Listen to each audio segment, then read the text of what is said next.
안녕하세요. 한 주간 잘 보내셨습니까? 저희가 비유와 기적을 통해서 하나님의 복음을 묵상할 수 있어서 참 좋습니다.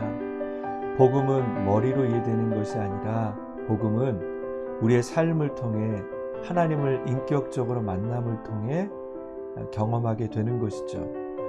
예수님은 그 복음을 당시에 있는 많은 유대인들에게 알기 쉽게 설명하려고 노력하셨습니다. 그 좋은 방법 중에 하나가 비유였습니다. 예수님은 그 비유를 통해서 적절한 방법을 통해 하나님의 복음을 전하신 것이죠. 오늘 말씀에 보면 복음을 전하기 위해서 바리새인과 세리를 대조하시면서 그 가운데 하나님의 복음을 전하고 계십니다. 오늘 9절 말씀에 보면 이 비유를 전하게 된 이유가 나와 있습니다. 자기를 의롭다 믿고 다른 사람을 멸시하는 사람에게 비유를 통해서 어떤 사람이 옳은 사람인지를 보여주시기 위해서 오늘 말씀을 전하고 계십니다. 이 9절 말씀에 있는 자기를 의롭다 여긴다 라는 것은요, 자기 확신을 의미합니다. 내가 정말로 확신함을 통해서 다른 사람을 멸시하는 그런 모습을 말하는 것입니다. 바로 그런 사람들에게 적절한 설명을 위해서, 복음의 설명을 위해서 비유를 사용하고 계십니다. 오늘 본문 말씀에 보면 바리새인과 세리가 나와 있습니다. 여러분, 우리는 분명히 세리가 하나님께 받은 기도라는 것을 알고 있습니다. 하지만 그 당시에 바리새인과 세리는요, 분명하게 다른 사람들에게 평가받는 기준이 있었던 것이죠. 바리새파는요, 사두개파, 요세네파와 더불어서 유대의 3대 종파 중에 하나였습니다.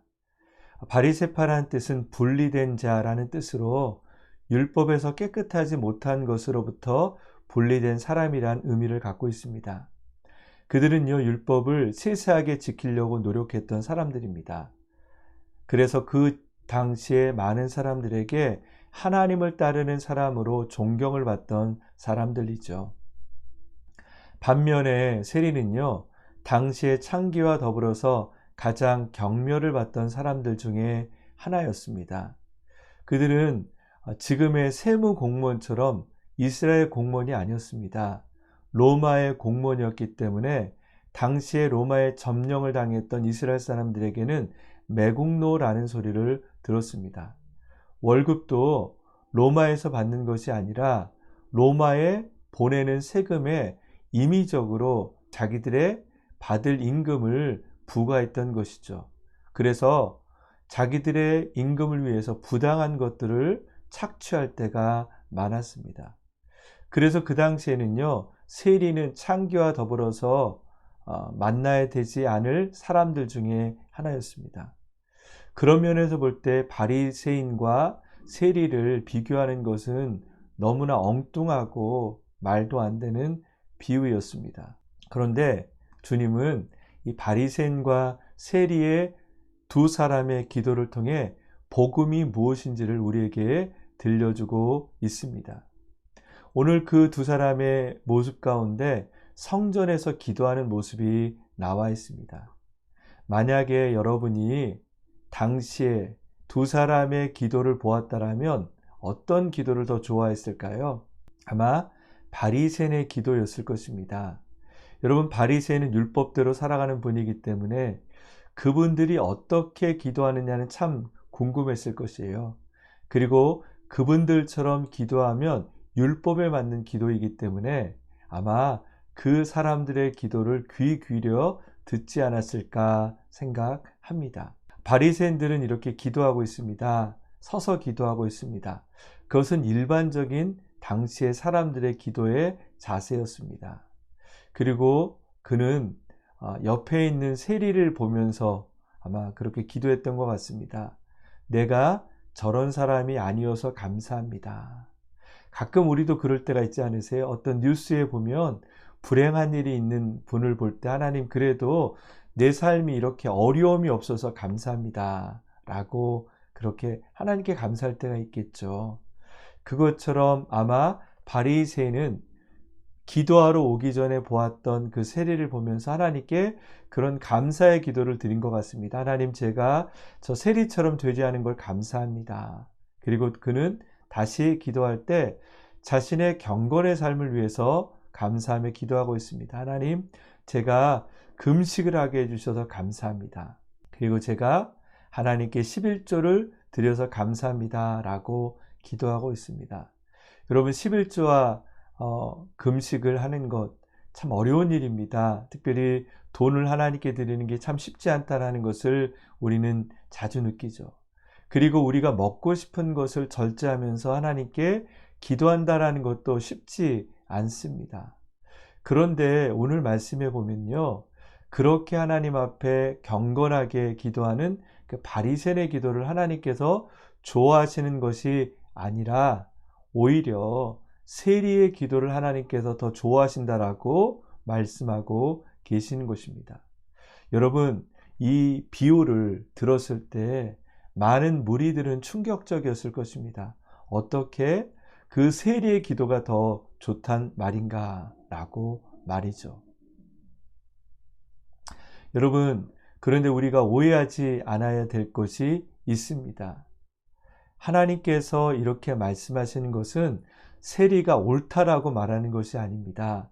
세리가 다른 사람에게 어떤 잘못된 돈을 부과하면서 착취하는 것이 잘했다라고 말씀하는 것이 아닙니다. 그의 기도를 하나님께서 좋다라고 말씀하시는 것이죠. 오늘 14절 말씀에 이렇게 말씀하고 있죠. 내가 너희에게 이르노니 이에 저 바리새인이 아니고 이 사람이 의롭다 하심을 받고 그의 집으로 내려갔느니라. 무릇 자기를 높이는 자는 높아지고 자기를 낮추는 자는 높아지리라 하시니라. 세리가 인정받는 것은 그가 잘해서가 아니라는 것이죠. 왜냐하면 그가 자기를 낮추기 때문에 그의 기도가 인정받았다라는 말입니다. 여러분, 어떻게 해서 그의 기도가 바리새인의 기도와 달랐는지 오늘 말씀을 묵상하면서 그 속에 담겨있는 복음의 의미를 함께 나누고자 합니다. 여러분, 바리새인은요, 오늘 이렇게 기도했습니다. 11절과 12절 말씀입니다. 바리새인은 서서 따로 기도하며 이르되 하나님이여, 나는 다른 사람들 곧 토색, 불의, 간음을 하는 자들과 같지 아니하고 이 세리와도 같이 아니함을 감사합니다. 나는 일에 2번씩 금식하고 또 소득의 11조를 드리니이다 하고. 여러분, 이 바리새인의 기도는요, 아까 함께 나눴던 것처럼 금식하고 또한 11조를 드리며 죄인들과 같지 않는 삶에 대해서 감사하는 그런 기도를 하나님께 드리고 있습니다. 어찌 보면 그 기도가 뭐 잘못됐나 싶습니다.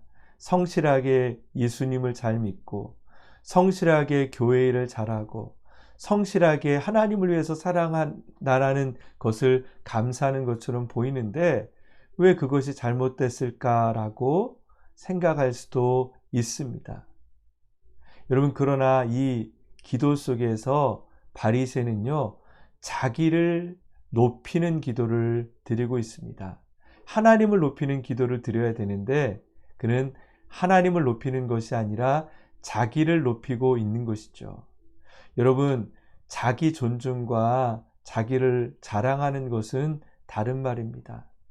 자기를 자랑한다라는 것은요, 내가 무엇을 했는지, 그리고 내가 다른 사람과 비교할 때 어떤 것이 낫는지를 말하는 것이 자기 자랑입니다.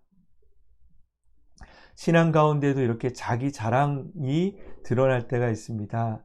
내가 어떤 교회 일을 하고 그것을 보면서 내가 참 잘했다라고 생각할 때, 그리고 교회에서 내가 했던 어떤 일을 보면서 그 일을 다른 사람이 인정받길 원하는 것, 바로 그것이 자기 자랑이겠죠. 하지만 여러분, 자기 자랑은 아니더라도 우리는 자기 존중이 필요합니다. 이 자기 존중이라는 것은요, 나는 참 부족한 것을 압니다. 내가 별 볼 일 없다라는 것도 잘 압니다. 하지만 나를 만드신 하나님을 묵상하고 그 하나님으로 인해서 내가 감사하는 것. 그래서 그것은요, 자기 자랑입니다. 내가 부족해도 나를 인도하시는 분은 하나님이라는 것을 믿는 것이죠. 오늘 바리새인은요, 자기 경건이 아니라 자기의 자랑을 하나님께 올리고 있습니다. 이것이 옳지 못하다라고 성경은 우리에게 말하고 있습니다. 반면에 세리는 이렇게 기도합니다. 13절 말씀입니다. 세리는 멀리 서서 감히 눈을 들어 하늘을 쳐다보지 못하고 다만 가슴을 치며 이르되 하나님이여 불쌍히 여기소서 나는 죄인 이로소이다 하였느니라. 여러분, 오늘 세리는요, 기도할 때 그가 얼마나 죄인인지가 나타나고 있습니다. 멀리 서서라는 의미는요, 아마 바리새인은 성전 뜰 안에서 기도했습니다. 대부분의 유대인들은요, 성전 뜰 안에서 기도했습니다. 그러나 이방인들과 죄인들은 성전 뜰 안에 들어가지 못했죠. 오늘 이 세리는요, 그래서 감히 성전 안에 들어가지 못하고 그리고 하늘도 쳐다보지 못했다라는 것이죠. 여러분, 우리가 잘못하면 상대방의 눈을 제대로 보지 못하죠. 오늘 이 세리도 그가 얼마나 하나님께 죄인인지를 너무나 잘 알고 있습니다. 그가 매일마다 하나님 앞에 죄를 행하는 것을 알기 때문에 눈을 들지 못하고 가슴을 치다. 여러분, 교재에도 나와 있지만 당시에 가슴을 치는 것은요, 장례 때 여자들이나 가슴을 치면서 통곡하는 것, 아주 슬플 때만 하는 것이 가슴을 친다라고 얘기합니다. 그런 자세로 하나님께 기도하고 있습니다. 하나님, 저를 불쌍히 여기소서. 나는 죄인입니다. 여러분, 그는요, 자기가 얼마나 선하게 살았는지라는 것을 말하지 못하고 있습니다. 자기 변명을 하지 못합니다. 하나님, 제가 이렇게 살 수밖에 없습니다. 라는 그런 이야기도 하지 않고 있습니다. 단지 그는요, 하나님께 죄송합니다 라고만 이야기하고 있습니다. 아마 제가 그 옆에 있다라면 그것이 당연하다고 생각했을 것입니다. 그가 잘못됐으니까 당연히 그렇게 기도해야 되지. 아니, 그렇게 기도하기 전에 먼저 세리를 그만두고 하나님 앞에 회개를 해야지 어떻게 저렇게 잘못하고 하나님께 나와서 저런 기도를 뻔뻔하게 기도할 수 있을까라고 말할 수도 있을 것입니다. 여러분, 그런데 오늘 주님께서는 그의 기도가 유익한 기도이다라고 그의 기도를 인정하고 있습니다. 아마 당시의 사람들에겐 정말 충격적이었을 것입니다. 바리새인의 교훈을 따르고 바리새인처럼 살아가려고 하는 유대인들에게 바리새인처럼 살지 말고 오히려 그들이 경멸하고 무시하는 세리처럼 기도하라는 그 말이 아마 충격적으로 들렸을 것입니다. 여러분, 우리에게 들려주는 복음은요, 이렇게 충격적으로 다가옵니다. 물론 우리는요, 이 말씀을 너무나 많이 읽어서 당연하게 우리가 세리처럼 겸손하게 기도해야 된다라고 알고 있겠지만, 여러분, 그 당시에는 그 기도의 내용보다 더 중요한 게 어떻게 바리새인보다 세리를 더 낫다라고 말하느냐라는 것에 많은 사람들이 의문과 고민들이 있었을 것입니다. 여러분, 이 본문의 말씀 가운데서 여러분은 어떤 사람이라고 생각하십니까? 여러분, 바리새인과 같은 사람이십니까? 아니면 세리와 같은 사람이십니까? 아마 여러분, 우리는요, 세리보다는 죄를 더 적게 졌기 때문에 바리새인에 가깝다라고 생각하지 않을까 생각합니다. 그리고 여러분 중에 어떤 분들은 교회 일을 더 열심히 했기 때문에 나는 바리새인이라고 생각은 안 하지만 바리새인처럼 열심히 했다라고 생각하는 분도 있을 거예요. 그런데 교회 일을 열심히 하다가 은혜가 사라지고 내 열심으로 교회를 할 때가 있죠. 사실 바리새인도요, 처음부터 그렇게 다른 사람을 정죄하던 사람들은 아니었습니다. 바리새인들이 언제 시작됐는지는 잘 모르지만 적어도 바벨론 포로 이후에 시작이 되었다라고 합니다. 그들은 하나님의 말씀을 잘 지키기 위해서 더 열심히 노력했고, 그러면서 그들의 무리들이 모였고 그들을 가리켜 바리새파라고 말하기 시작했습니다.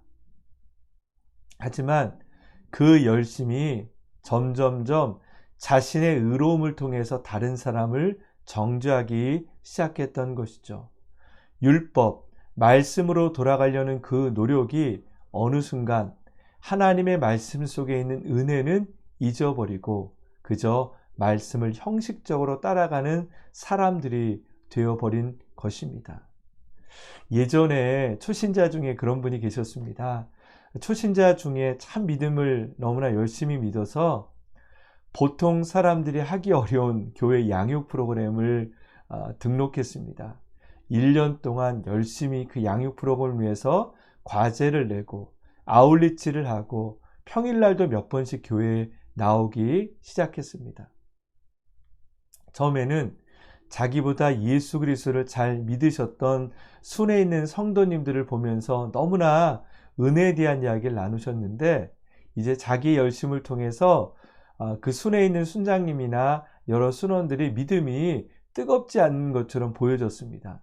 한 분에게 믿는데 그렇게 사십니까? 라고 화를 내신 적이 있다라는 이야기를 들은 적이 있었습니다. 여러분, 우리의 믿음 가운데도 이럴 때가 있어요. 하나님의 은혜를 잊어버리면 오히려 우리도 바리새인들처럼 누군가를 정죄하면서 나의 믿음을 드러낼 때가 있는 것이죠.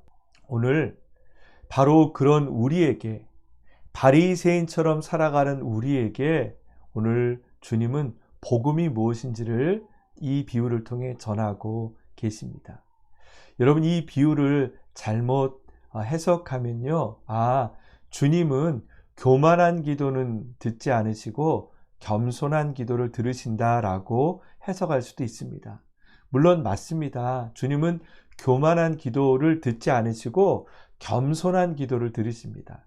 하지만 여러분, 주님은요, 우리가 어떻게 하느냐에 따라서 우리를 받으시고 우리를 거절하는 분은 아니십니다.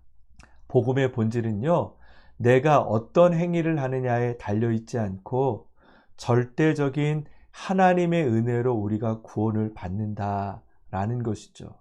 하나님께서 우리를 먼저 사랑하시고 먼저 선택하셨다라는 것이 복음의 본질이라는 것이죠.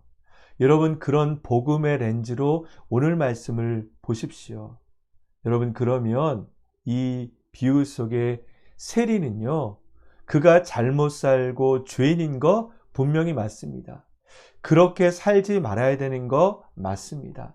하지만 여러분, 그가 그럴지라도 하나님의 은혜는 그런 죄인도 충분히 구원시킬 수 있다라는 그런 크신 은혜를 말하고 있습니다. 오늘 이 세리는요, 그래서 자신은 부족해도 하나님께서 허락하시면 제가 구원을 받을 수 있습니다라는 그런 기도를 드리고 있는 것입니다. 사랑하는 여러분, 저는 여러분의 기도 속에 이런 하나님의 은혜가 있는 기도가 있길 원합니다. 나는 아무것도 아닙니다. 나는 정말 보잘것없습니다. 내가 한 모든 것들이 하나님 앞에 무익합니다. 하나님, 우리를 불쌍히 여겨 주십시오. 나를 구원하여 주시옵소서. 그래서 오늘 세리의 기도에는 복음의 본질이 있는 것입니다. 나는 아무것도 할 수 없습니다라는 그 기도를 통해 오직 하나님의 구원만을 바라는 한 영혼의 기도가 있는 것이죠. 바로 이것이 이신칭의라는 교리입니다. 나의 힘이 아니라 나를 구원하신 오직 하나님의 은혜를 믿음을 통해 내가 구원을 받는다라는 것이죠.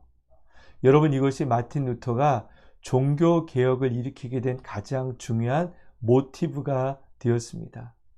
그는 하나님을 믿기 위해서 최선을 다하고 노력을 했지만 결국 그에게는 공허함밖에 없었습니다.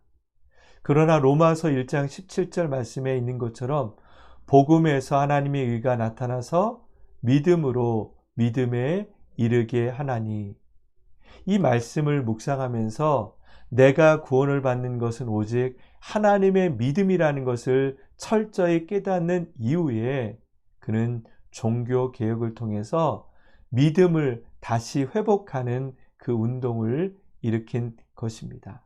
오직 하나님의 은혜로 우리는 구원받는다는 것을 전하는 것이죠. 여러분, 코로나의 시대 속에서 우리는 바쁘게 살아갑니다. 복음을 잃어버린 채 너무나 바쁘게 하루를 정신없이 보내게 됩니다. 벌써 10월이 점점점 끝나고 이제 11월이 다가오고 있습니다. 오늘 말씀을 통해 복음의 본질을 다시 한번 묵상하기를 원합니다. 오늘 이 비유는 바리새인에게는 무척 충격적이고 화가 난 이야기처럼 들려졌을 것입니다. 그럼 내가 왜 이렇게 열심히 살아야 되는 거야? 내가 열심히 살았는데도 이 열심히 살아나간 것을 하나님께서 인정해 주지 않는다라면 열심히 사는 게 어떤 의미가 있을까라고 말하는 그 바리새인들도 있었을 것입니다. 여러분, 그러나 우리는 이 두 사람 중에 세리임을 기억해야 합니다. 내가 주님 앞에 아무것도 아니라는 것. 물론 우리가 성실하게 살아야 되지만 그렇게 성실하게 산다고 해서 우리가 구원받지 못하는 것을 우리는 묵상해야 되는 것이죠. 세리와 다를 바 없는 우리를 구원하시고 정말 죽을 수밖에 없는 우리에게 다시 한번 하나님의 기회를 주시는 그 복음, 여러분, 그 복음이 다시 한번 우리에게 강력하게 새겨지기를 원합니다. 나는 죄인입니다. 죄인 중에 괴수입니다. 나 같은 죄인을 살리신 주님의 은혜 놀라워. 그런 많은 성경의 은혜의 고백처럼 오늘 이번 한 주간도 여러분의 삶에 하나님의 은혜가 기억되는 복된 한 주가 되기를 축원합니다.